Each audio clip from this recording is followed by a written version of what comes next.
Sveiki visi. Šiandien noriu dar jums parodyti štai tokią žalvarę kabyklą.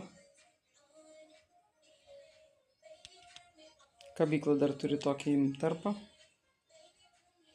Ir jinai turi taip pat onikso tokį padą, matot? Toks pagražinimas, o čia yra kojelės ir onikso padas.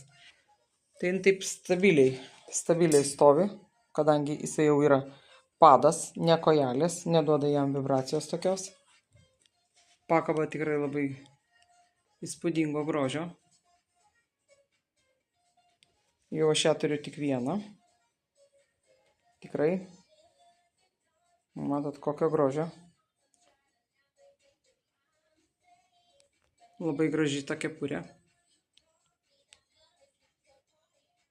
Jinai turi ne tik tai viršutinius kabliukus, kur galima dėti kažką tai tokio. Čia galima savo rankinės kabinti, čia galima kažkokius tai rūbus. Žodžiu, pakaba tikrai labai įspūdinga. Dar plus turim visokių stalelių, kur gali stovėti šalia jos. Kaip va toks va stalelis su onikso viršumi.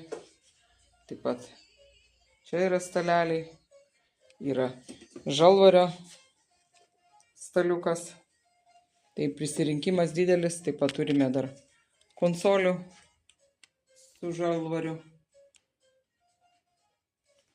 Tai va turime tikrai didelį pasirinkimą, kam reikia šitokių daiktų.